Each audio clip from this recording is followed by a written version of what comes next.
Merci Lofty de nous recevoir. Merci de nous recevoir en tant que Sovgress et surtout Fax. Et je vais vous présenter un petit peu une réflexion sur les pistes d'amélioration d'un plan blanc. Alors, par rapport à ce qui a été présenté, je suis un petit peu loin de situation de catastrophe, mais en même temps, je renverrai à ce qui était l'actualité française. Je remonte un petit peu à une certaine histoire. Je vous présente rapidement la Société française de gestion des risques. En fait, on est assez proche de la SOFTUGRS parce que, je ne sais pas, mais on a une rencontre et puis ça s'est fait et puis vous avez pris le relais. J'ai le plaisir de rencontrer Lottie, puis Farah, puis Inès, puis après de partager. Depuis, on a créé une structure qui s'appelle la Fédération des associations Qualité et Sécurité des soins. C'est 3 associations. Une qui était plutôt spécialisée en qualité en psychiatrie, une gestion des risques sanitaires dont Éric Bertrand est le président, et la 3e, la Société française dont je suis président.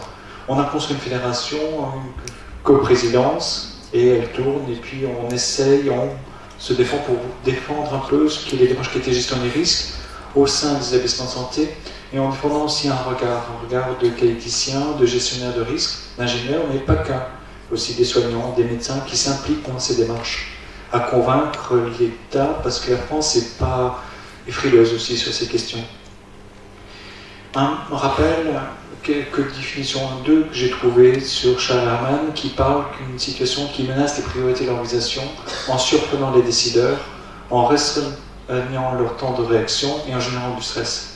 Finalement, une gestion de crise, c'est un impact, c'est une organisation qui est huilée, qui d'un coup est perturbée de manière considérable.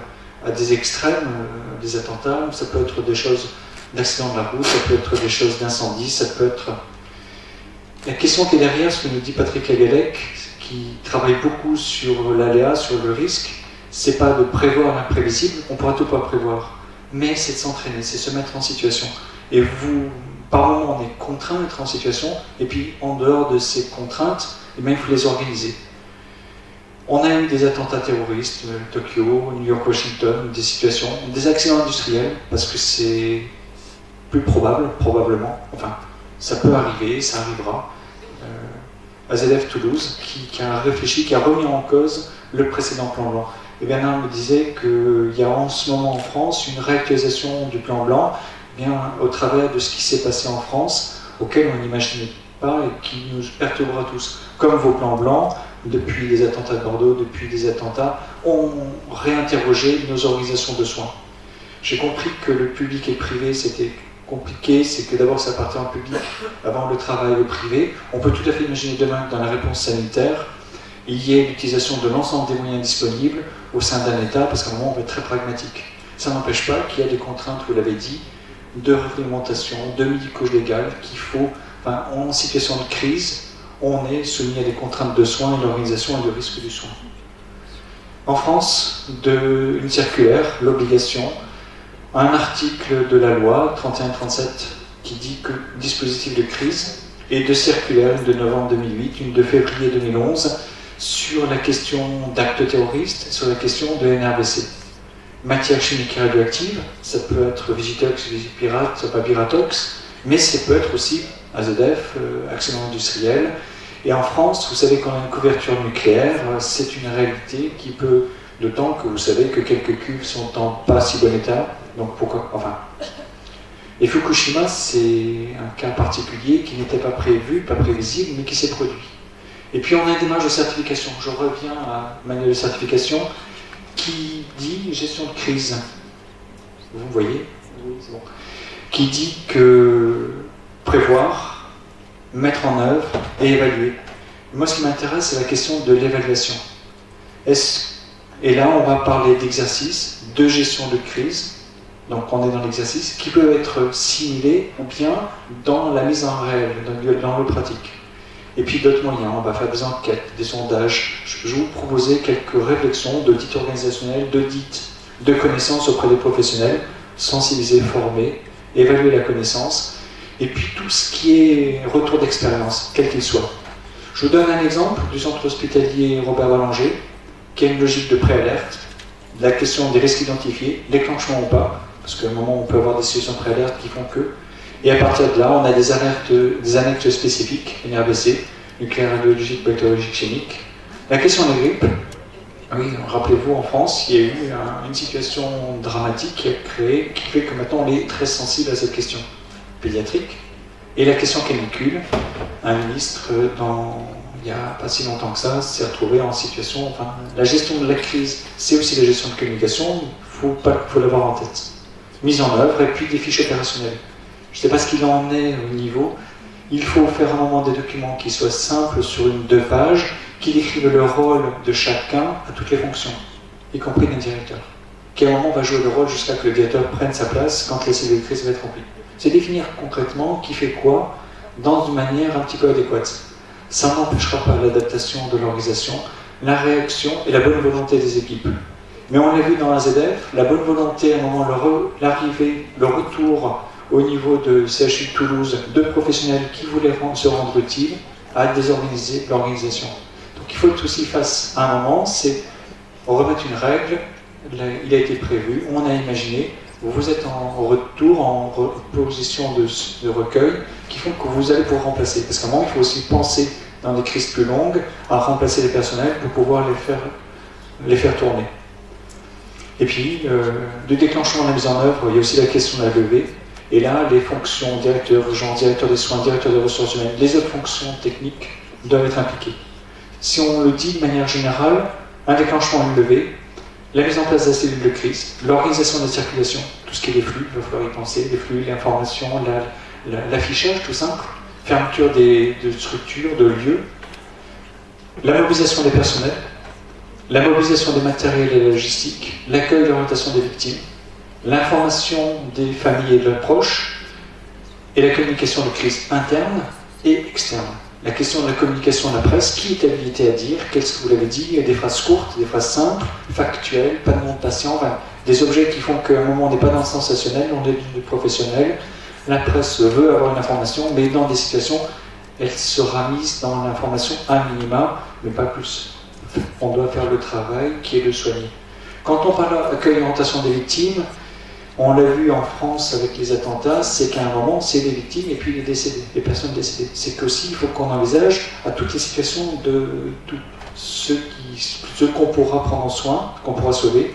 Vous avez dit des victimes dont on sait qu'on pourra, même si c'est une catastrophe et immorituary, ceux qui vont mourir.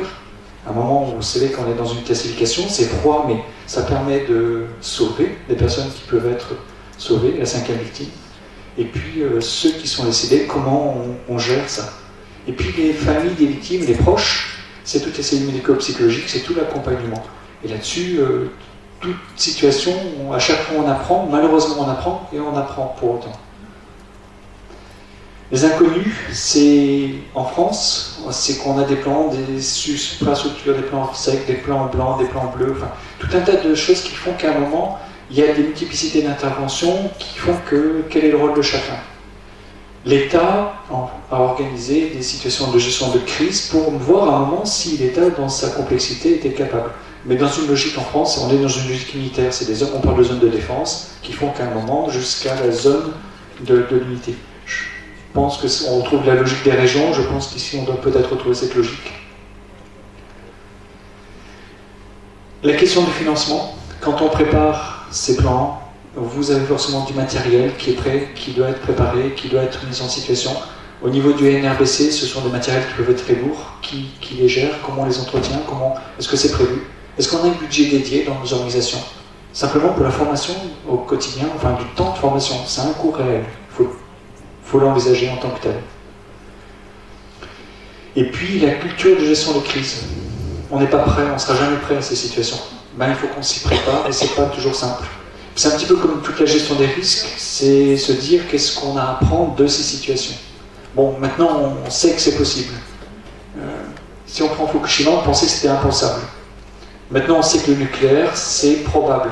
Avant on disait que c'était impossible ou c'était rare, ça pourrait peut-être ne jamais arriver. Aujourd'hui, un accident nucléaire est probable en France. C'est une réalité.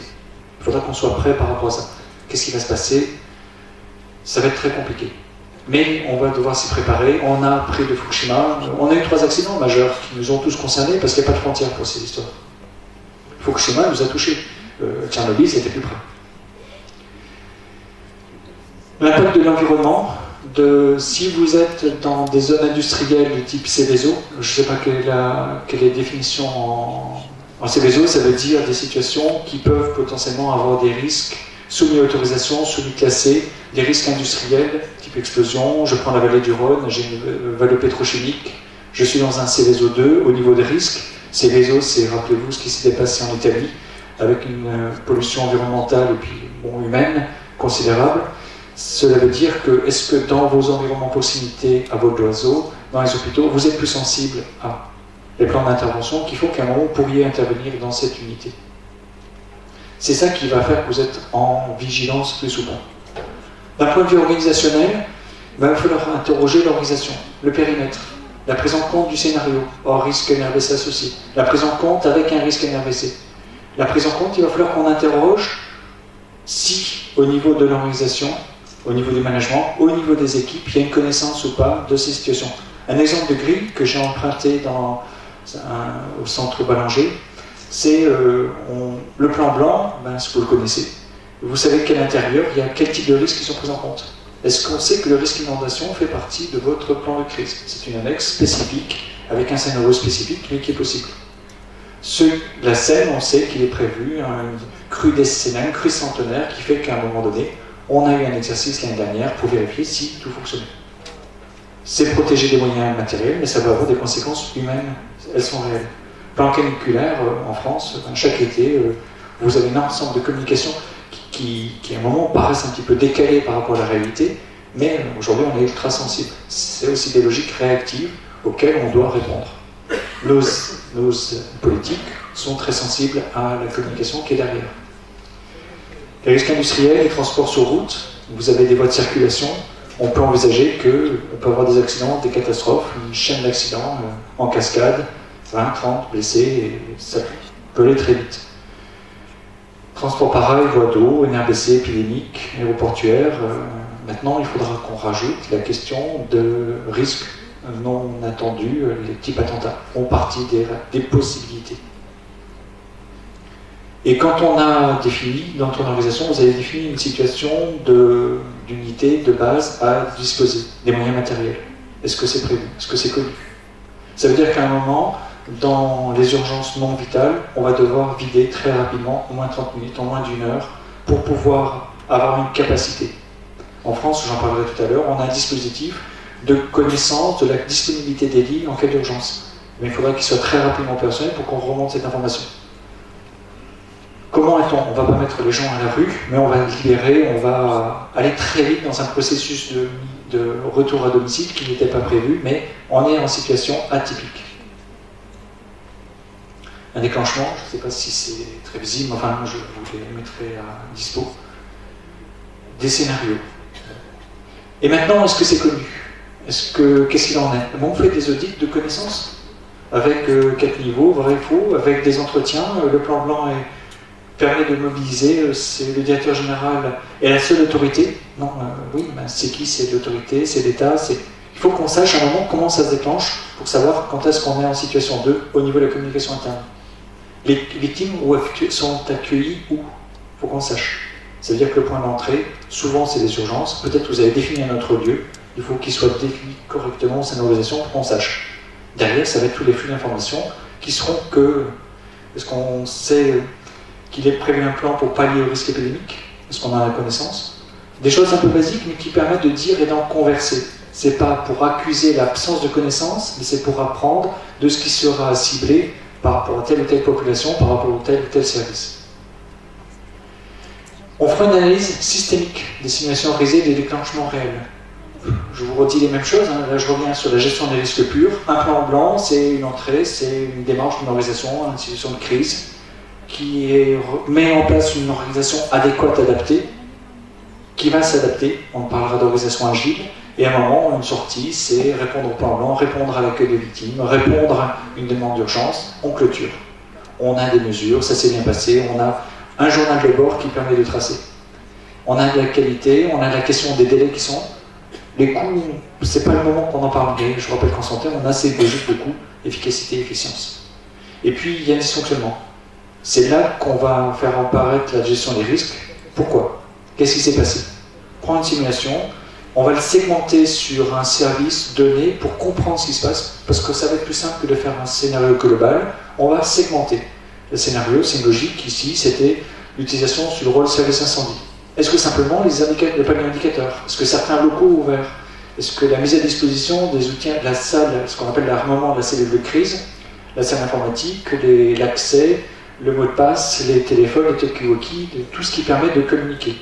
Scénario, toxi-infection en lycée, 40 blessés, enfin 40 victimes, un deuxième vague qui arrive. On fait en sorte d'utiliser un scénario qui ne soit pas trop catastrophe, parce qu'on a les médias, on est tous branchés sur des Facebook et l'information aujourd'hui va très très vite. Simplement pour voir comment ça réagit en interne. Et vous mettez en place des observateurs sur des points critiques, des points stratégiques, et puis surtout pour éviter que ça se déclenche pour le vrai, parce que si faut pas, on est dans un scénario. On fait un effet surprise, on avertit, on va dire on va en mettre en place. Il faut jouer un petit peu les deux pour un scénario, une situation d'analyse ne sera jamais là pour savoir si les gens ont défailli.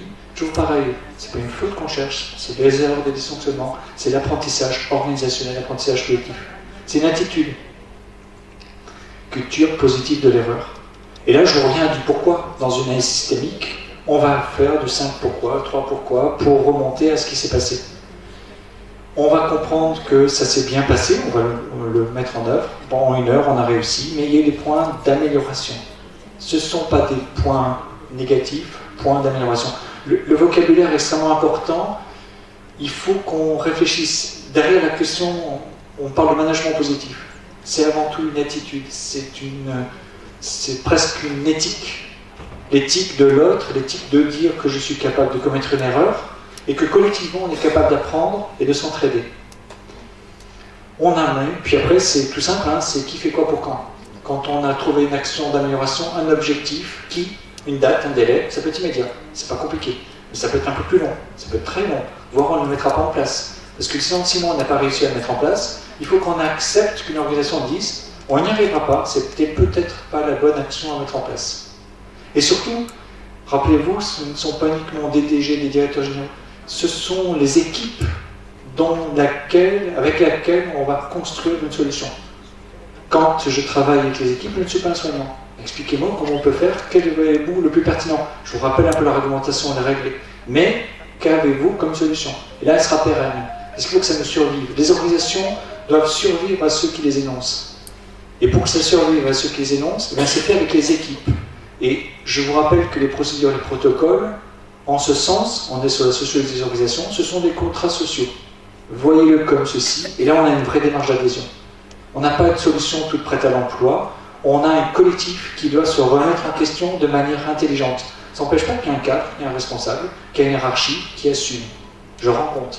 Mais la hiérarchie est capable d'entendre quand elle commet une erreur aussi.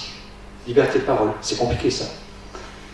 Deuxième scénario, après les attentats de novembre, après le Stade de France, l'ARS s'est dit, et qu'est-ce qu'il en est sur le système d'information numérique standardisé, du suivi des victimes, un code barre, un tracé, qui permettent de les retrouver quand nécessaire. Ça s'est mis en place, et puis pareil, on apprend des dysfonctionnements qui fait qu'on n'a pas su. Ça pouvait être aussi peut-être un manque d'application. Non, quand on fait un scénario, quand on se met en situation, quand c'est une action, service incendie, on se met à déclencher, à sortir, c'est pour vérifier qu'on sera capable de faire. C'est pour on le fait, oui, c'est la 3e simulation. Non, c'est pour voir si ça fonctionne. Si on n'aura oublié personne. C'est ça d'apprendre. Alors parfois, on est réticent. Mais le jour où il y a un incendie, on a eu des bons réflexes. C'est apprendre, c'est se mettre en situation. Et on retrouve un PDCA, c'est tout simple. C'est toujours la même logique. Toujours la même logique. À vous de construire vos scénarios collectivement et à vous d'identifier collectivement avec les équipes quand on fait un débriefing des actions. Le 5 pourquoi, le 3 pourquoi, on le fait tout de suite à chaud. C'est simple, dans une liberté de parole. C'est presque convivial. Tiens, on n'y a pas pensé. Là, on apprend. L'ouverture des mots de passe, on s'était rendu compte que c'était dans l'armement de la cellule de crise, ça ne fonctionnait pas parce qu'on n'avait pas simplement le mot de passe de cet ordinateur pour l'ouvrir. C'est bête, mais ça peut arriver. Et si la bécane en plus n'est pas branchée, qu'il n'y a pas de câblage, ou qu'il n'y a pas de... Parce qu'ils vont aussi envisager le courant secouru, oui, j'ai un portable, mais si la batterie est à plat, oui, on ne fera pas grand-chose. Quelques réflexions. je reviens un petit peu à ma marotte, la gestion des risques et la qualité. Il faut qu'on avance dans cette échelle. Mais je vous rappelle que cette échelle, on grimpe, mais c'est fragile, on peut très vite en redescendre. Il y a un film de Mathieu Kassovitz qui s'appelle La haine, qui dit que c'est l'histoire d'un mec du 15e étage qui fait une chute et qui dit l'important c'est pas la chute, l'important c'est l'atterrissage. Faites gaffe de ne pas être trop haut et sachez que c'est fragile, mais que tout bouge dans les deux sens. C'est aussi capacité les organisations à pouvoir progresser. C'est pas ma faute, non. Il y a une solution. Eh oui, et enfin faire en sorte que ça ne se reproduise plus, collectivement. Et je citais hier, je parlais de Berwick. C'est quelqu'un que je trouve assez fabuleux. Ça remonte, 2004, Belgique. Institute for Healthcare Improvement. Alors, je vous parle, on peut l'avoir en anglais, puis après on peut se jouer à faire une traduction, une pseudo-traduction. Et je vous rappelle qu'on a une culture un peu partagée. Les Shadocks, vous connaissez tous, on est tous de cette génération. Peut-être un peu moins pour les gens qui sont... c'est ce dessin animé qui a coupé la France en deux de rire. Pourquoi faire simple quand on peut faire compliqué? La qualité, c'est pas forcément très compliqué. Il faut qu'on fasse le plus simple, il faut qu'on s'interroge, on teste quelque chose. La notion d'équipe, on revient, c'est basique, pragmatique pour la mesure. Dans un plan blanc, quand je fais une observation, si je regarde, si ça ne fonctionne pas, c'est une grille toute simple, pas des objets très compliqués. Un rapport, c'est 2-3 lignes, 4-5 lignes. C'est pas la peine de faire un mémorandum. Les aspects organisationnels du strict minimum. Une organisation avait mis en place une démarche ISO 9001 sur la gestion de crise, sur la direction départementale de l'équipement en Alsace. Il s'avère qu'à un moment donné, les organisations fonctionnent très bien quand il n'y a pas de chef. C'est pas mal de savoir. Et que l'organisation se désorganisait quand à un moment, quelqu'un qui savait, voulait donner les nouvelles règles. Ça veut dire qu'un cadre est capable de se mettre en retrait par rapport à l'équipe. Ça n'empêche pas qu'il ait la responsabilité. On lui rend compte. Mais à un moment, on fait confiance aux équipes. Je crois que vous avez des équipes qui sont très très impliquées et qui sont capables. Il y a des initiatives avec AZF, on a fait des PMA avancés, intra-hospitaliers. On a pu apprendre, on a innové. Et aujourd'hui, on va innover dans nos organisations. Les enjeux politiques, les patients vont jouer aussi leur propre rôle, l'entraide. Mais chacun a son rôle, il ne faut pas non plus qu'on soit débordé, il faut que dans des situations particulières avec plus de victimes, les familles acceptent qu'à un moment il y a des contraintes, c'est non, vous ne pouvez pas être là parce que sinon on ne peut pas accepter. Ou une seule personne, des enfants, des personnes accompagnées dans des cas, mais il va falloir. Puis tenter, et puis ça ne sert à rien de se plaindre, c'est un long chemin, mais possible. Merci.